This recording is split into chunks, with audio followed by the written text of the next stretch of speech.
Welcome to Beading with Machi Wapakwenyu. I'm your host, Lydia Sturby. Today we're going to be making a beaded wampum belt pin. So in your kit you would have received a piece of white stiffened felt, some white and some purple size 8 beads, a cross-stitching needle, some white yarn or thread on a bobbin, the pin backing, and a piece of leather for backing as well. So to begin, you're going to take an arm's length, so go from your middle finger of one hand all the way to the opposite shoulder, and you're going to cut a piece of string, and then you're going to knot one end and thread the needle. So the long one is my working end and the short side is my tail. And that we can adjust as we need to. Then you're going to grab your piece of stiffened felt. You're going to kind of come up in the corner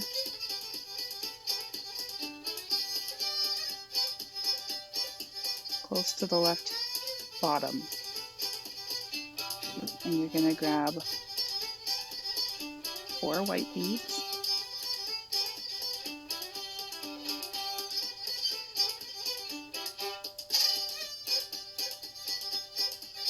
Lay them straight and go down right at the end where they finish off.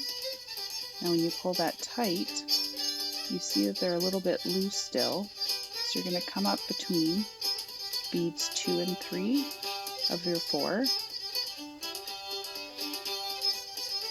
and then put your needle through beads 3 and 4.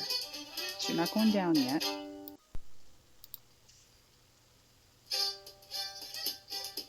And then pull that tight, and that'll keep those beads from being so loose. Now you can pick up another 4 white beads,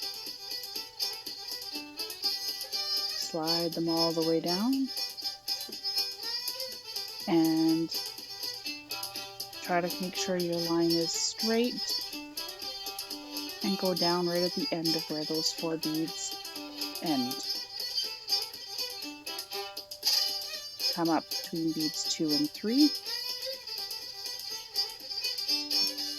and come out beads 3 and 4.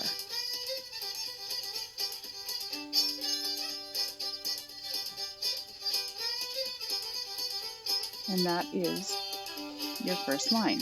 So you can go back down now,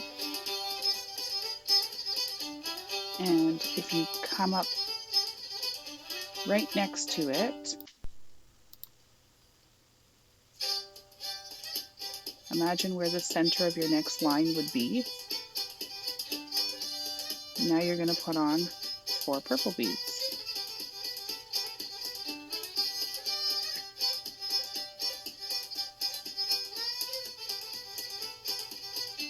Go down.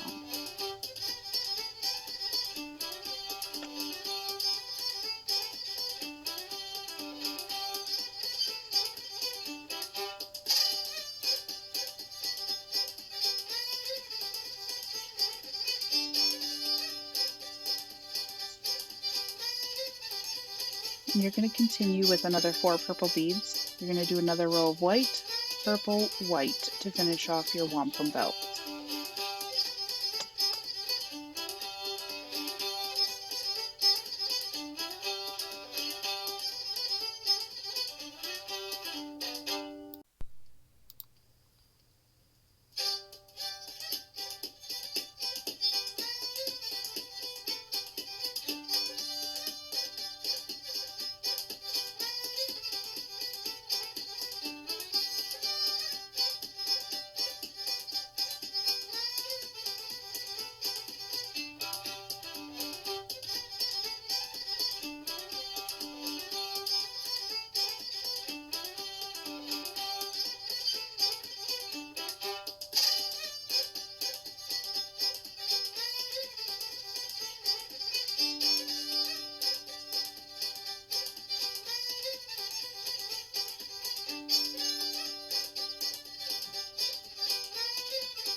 Okay, so now I have my 5 lines of my wampum belt. You can see I've got quite a bit of extra felt here, so I'm going to kind of cut close to the edge, but I don't want to make sure I'm not going to cut any of those extra strings at the back there. The other thing I'm going to want to do is to tighten it off. So I'm going to lift up some of the felt and the string that I last did. And I'm going to make a loop, and I'm going to put my needle through that loop and pull it tight. I'm going to do that a second time, trying to pick up the little bit of a knot I just did. Now this time I'm going to go through the loop twice and pull it tight. And so that makes that super secure for me, so my beads shouldn't be flip-flopping anywhere. I'm going to trim this side too a little bit, just because it's quite long as of right now. So I want to be close to those beads, but I want to make sure I'm not cutting any of my threads back here. Oh, I came really close to cutting my knot off. So you got to be very, very careful. See that I've got a loose bead here, so I'm going to just tack it down by coming up on the inside and going on the other side of it right there. And that's just going to keep that string, that bead from moving too much. Okay, so the next thing we want to do is we're going to measure out our backing. So you're going to take your purple piece here,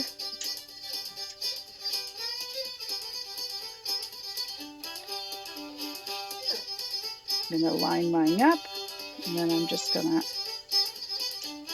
cut it so it matches my felt. Make sure I'm not going to cut my string. Okay, so now I know this goes right there. The next thing I need to do is I need to mark where I need to cut my backing.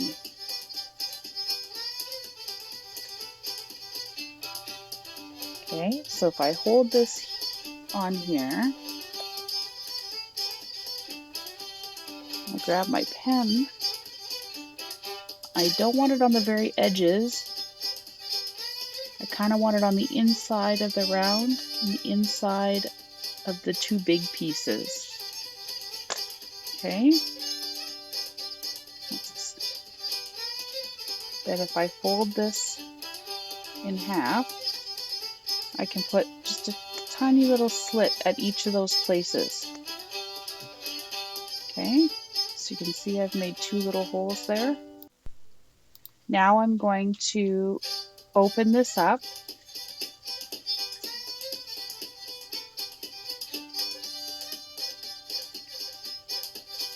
So you're going to open up your pin.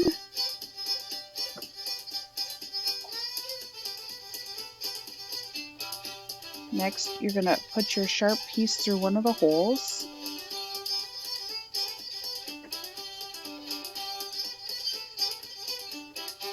And you're going to put this spirally piece through the other one.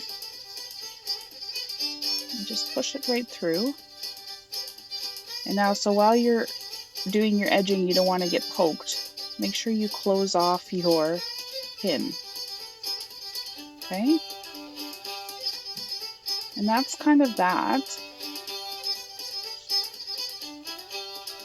Sometimes I'll even put just like a dollop of instant glue there to help keep it from shifting too much.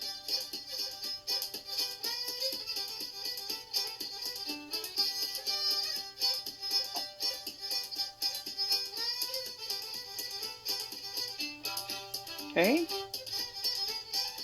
and then the very next thing we're going to do is we're going to pick what corner we're going to start with.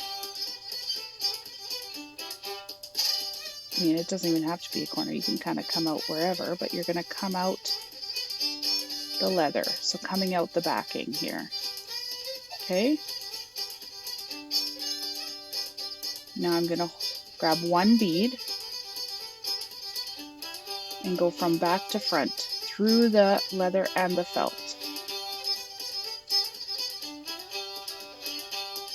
And then I'm going to go back through that bead to help it stand or sit like a donut on a plate. Of course, I'm using white on white with white string. We'll grab the next one.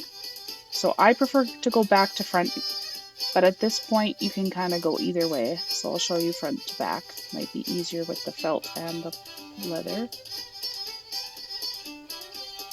Okay. And then out through that bead from the right hand side.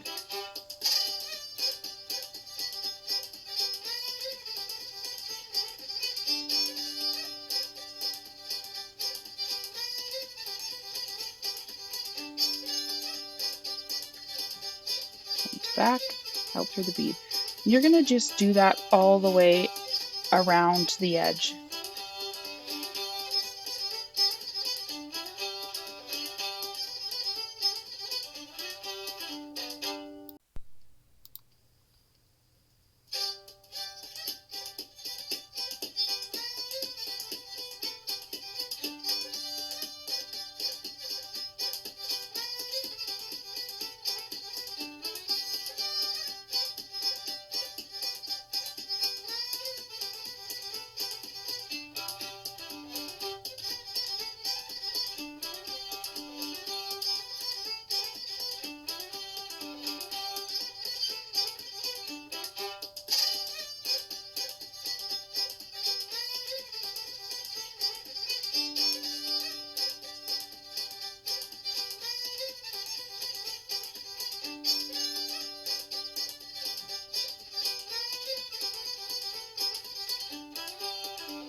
Okay, so I've kind of made it all the way around. So now what I'm going to do is I'm going to go from my very last bead here to my very first bead, down and out the back here. Just like that, and that's going to connect those two beads. And now I'm going to go underneath that string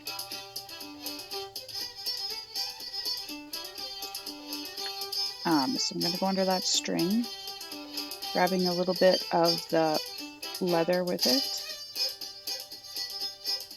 My string is getting kind of short, and then I'm going to go through that loop that I'm making and pull that tight. I'll make a second one there.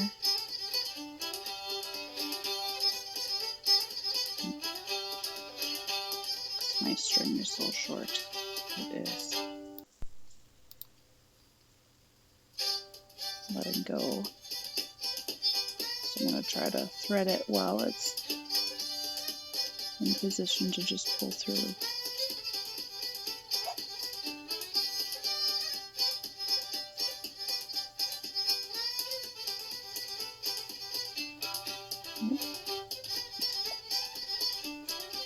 There we go. And I'm going to snip my string there. I'm going to use a lighter to burn the string. And that's my little wampum belt. So in class we would have discussed what the white and purple beads all mean and the symbolism behind it. Thank you much for joining me today.